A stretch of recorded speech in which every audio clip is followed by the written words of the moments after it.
The reason I found you was Gary used to he handed me the wedge. Says, go read it. And so I figured that if I was reading it, 5 other guys were reading it. And so I was going to read it and then write a book report on it. That way, when we had our meeting, here it is, and I've done more than these other guys, is my thought process. And basically at the end of it, he just asked me, he's like, okay, so what if I told you you've done this, you've done that, you've done this, you've done everything I've asked you to do, but unfortunately I'm going to have to go a different direction. So he was like gearing me up for the sales call, and I thought he was literally telling me that. And he's like, so what would you do? And I'm like, well, I would go down the street and I would start working for your competition and I would take all your business. That's what I would do. And that's kind of how we started. That's bold, man. And of course, coming straight out of baseball, I didn't know how to do anything, but I could throw and hit a baseball. So 10 years has lapsed, and I get a lot of Randy Schwantz emails, and I look at them, and at the time when I was getting them, it's drive to Dallas for 2 days and listen to this guy talk. That's about the depth that I went to it. And then I got to a point where I had all these producers, and I had a new one that I really kind of didn't have time for, and signed him up, and I peeked in on him a couple of times, and here we are. So Jared Pitts here, Galveston Insurance Associates, GIA for short. I've located Randy, I don't know, 6 or so months ago, made it official probably December of 2020, and in a short period of time, we've AOR'd enough business taken over without actually having to quote the accounts to pay for Bignition and all of its services for the next 4 to 5 years. And that's happened within 30 days of pulling the trigger on this deal. We haven't perfected anything. I don't have an office full of producers that can go through the whole wedge procedure spot on. It's just the concepts of what he teaches producers to do, a little bit of coaching here and there, and voila, we're off to a great start. That's a pretty amazing story, man. You got if you go 4 years, that'd be 48 months. And in 1 month, you got what would be equivalent to 4 years worth of Bignition. That's a pretty big deal. Correct. And if you recall, one of the biggest sticking points that we had in a couple of our calls was return on investment. We're really big on that here at our agency. And the initial cost of anything you try to justify, at least I do. And whatever the upfront cost was with the software support and all the bridging of data and so forth, it was a little bit more than I had thought it was going to be. And all of that was taken care of with one account. And then you turn around and you AOR 4 or 5 more. And now the way that my mind works, if we don't do anything else, we've paid for Bignition for the next 4 or 5 years. When you look at the BORs or AORs, how many did you pick up in round numbers? How much revenue was that? So you had a $15,000 revenue account, we AOR'd, $7,500 account. So just those 2 accounts, that's $22,500. I think our first year's $27,000, let's just say. Right before this, I got on a call to find out we landed another account via BOR. That takes us to $45,000. There's one coming up at the end of March we have a BOR on. That's $400,000 that we have right now with another 80. So call that $50,000 in revenue. So you're at $95,000 in revenue. And there's a handful of accounts, another $25,000 revenue account that I don't want to AOR, I want to replace. So, where you at now? $115,000 in revenue off of AORs in the first quarter of the year is what it's going to look like. And I bet you we're going to do probably $175,000 in revenue. And how does that contrast to what you would normally do in a quarter? No comparison. But to be fair, I have, stark differences. I have two of my 3 newbies are not scared to call. And That's the way that I train guys a little bit differently than most agencies, because most people that are in my position, they want to hire you and they want to hand you off to somebody else. And effectively, I mean, it's a lot of my time and a lot of my patience, but my MO with these guys is, I'm going to hire you and I'm going to invest in you. You open the doors and I'll go on the sales calls until it's time for me not to go. So literally we have a guy who he's going to easily write $100,000 in revenue this year. And I bet you 70 plus of it is going to be on AOR because he can navigate the conversation. So hey, I'll go on meetings with these guys every single day if that's the kind of revenue we're doing. Yeah. So then your desire, I mean, you know, what I'm selling is help you double your agency, right? Yes, sir. That desire just becomes more and more clear and more possible as you get these kinds of guys hired, teach them how to write these kind of BORs. It just becomes, yeah. So that's awesome, man. First of all, congratulations to you. Thank you. That's cool. And so knowing that, I mean, literally, you're right. I mean, here we are, February the 2nd of 2021. You started this thing, you signed a contract with me sometime right before Christmas last year. That was about 7 weeks ago. Talk some about how your producers have viewed this, because one of the big thing that almost everybody who's listened to this is wondering is like, well, will my producers like it? Can get my producers to use it? There are all those kinds of questions. So how did you introduce it to them? How do they perceive it? Talk about that just a little bit, if you don't mind. Yeah, no problem.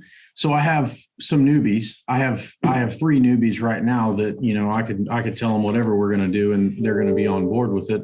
And then I have 3 seasoned producers. 2 of them were receptive. One of them was reluctant to bite down on the process. And what I came to know about the resistance is it's very transparent.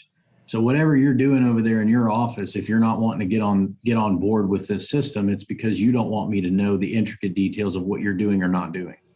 And so my initial plan of just forcing this down their throat, I didn't do that. I just said, here's what we're going to do. And if you want to be a part of this success, these are the steps that we're going to take. And I'm doing it with you. So, you know, the first week or two, you could tell whenever I had them come into the wedge, you had, you know, one guy that was kind of, oh, well, I'm going to take care of my emails on my phone, not look at the computer and all that stuff. And then if you recall, during our breaks, I did it a little bit differently. We turned our cameras off when you did the breakouts, and we had our own breakout, and I had a whiteboard, which we did the wedge before and after the class. So we were engaged in the class, and then breakouts happen. I would pinpoint, I'm keeping an eye on these guys in the conference room, and I would pinpoint the ones that aren't paying attention. And basically they weren't prepared. They couldn't go through the picture perfect sales call. They couldn't go through anything that I expected them to go through. And meanwhile, while this is going on, I have some of my newest producers bringing me out on appointments, working through the wedge process with them. And we're talking about our successes that we're having on AORs. And so it kind of took care of itself. You know, hey, Randy, if you don't want to be a part of this and you want to go quote business, good luck. This new guy over here that had been here 60 days just brought in a $40,000 revenue BOR. So you tell me what works. And it took care of it. Awesome news. So something I say a lot, and I think there's plenty of doubting Thomases that don't believe me. And here's what I say. You can bring a new producer into this platform, Bignition, with the proactive services, the wedges, those differentiators, learning the wedge sales call. And through that, you change the game of selling. You change, you attack the incumbent's weakness, and you leverage a brand new strength that a newbie has. So let me try to say that more eloquently. When you train a newbie in, here's the proactive services, we're going after these, let me go teach how to wedge, you go right after the incumbents at Keeley Hill, and you go beat those guys. So can you validate that that's been true for you guys? Absolutely. Yeah. And so that being the case, when you make good hires, you put them in the system, it's highly probable newbies can actually go out and start booking revenue as early as 90 days out and never look back. Is that true? Maybe sooner than that. Maybe sooner than that. So the reason that's important is, I mean, what amazing amount of hope that would give you if you got good at the hiring process, and we've also been going through that together. And here in a moment, I might ask you just to speak to that a little bit, if you don't mind. But when you sit there and think about, man, I go out and recruit these guys, but then I really vet them and vet them hard. Like FBI, CIA, I'm going to vet them hard. But if they make it in, I know they're coachable, I know they're trainable, and I know they're driven. I can now put them on a platform. It's almost like taking a railroad car and put them on a set of skids, and I can send them down that track. And as long as I kind of keep them on that track, they'll go write a lot of business. So that's what you're validating, isn't it? Yes, sir. Yeah. Just speak to this, Jared. You've done a good job of hiring people, and that's not true for everybody that's listening to this. What would you say is the one or two most salient things that you've picked up and learned as we've been going through the whole grit, how to find, hire, and develop real producers? Can you add any color to that at all? For sure. So one of the things that was missing out of my game plan is I always talked about the upside of the industry, limitless income potential, residual income. You can't replace it. I mean, just on and on and on about all the things that we all know about the insurance industry. One of the biggest things that I think every agent that's recruiting out there that's talking about is the upcoming opportunity from those more seasoned producers aging out of the business. Cool.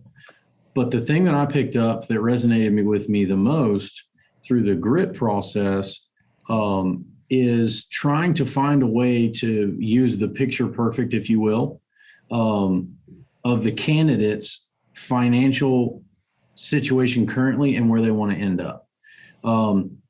It's very rare it's odd to think about you're interviewing this candidate, you barely know them, you're trying to get to know them, and you want to talk to them about their financial picture now and in 12 months and in 3 years and 5 years. And then ultimately, what do you want to have at the end of all of this? Because their idea of wealth, you're not going to have any idea about that. So when you take the conversation down, how was your childhood, and what did this look like, what did that look like, what are you going to do for your kids, and ultimately where do you want to end up, they're getting the feel that you're taking a vested interest in not only their success but their overall wealth over the period of their life and career.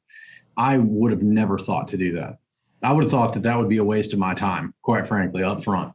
But if you get the right person and they're to that point and you're having that conversation, it's not a waste of your time. That's valuable information that you need to have. If it's not a waste of your time, then how is it a useful? I mean, how does that transform the conversation, the relationship, their belief in you, and all this stuff? To just talk about that a little bit more, if you don't mind. Well, at the end of the day, when you're recruiting somebody, you're recruiting them and you want them to come work for your agency, right? And so what I see is when you take it away, when you give them something and then you take it away, much like you could in a picture perfect sales call, you're kind of enticing the person to want to know a little bit more about you as a person and you as an agency owner and an agency. And then you flip it and turn it back on them and say, no, it's not about what we do. It's about how can we support you in your journey. And I think it takes the conversation, it gets it away from what's my starting salary and when will I start and do I have an office with 4 walls and a door? And it starts opening their mind to, wow, this guy and this company can create wealth for me and my spouse. I get pure satisfaction off of watching the guys that I bring in here and that I invest in, watching their family picture change. That's more rewarding to me than actually writing an account, because that's kind of boring, honestly. That's awesome, man. Well, yeah, I mean, you think about it, any one of us out looking for a job, when you can morph it from here's a job to this guy's going to help me get the pot at the end of the rainbow, which is really the primary reason I work. And there's a lot of secondary benefits to it, but that's the primary reason. And I got somebody who's already thinking about it, vested in it, and wants to help me get there. Right. How do I get to work with you? Because nobody else is talking that story. Right. Yeah. All right, man. Well, it's awesome talking today. Congratulations on your success. And I can't wait to see what happens in 2 years down the road and 4 years down the road. Yes, sir. I appreciate it.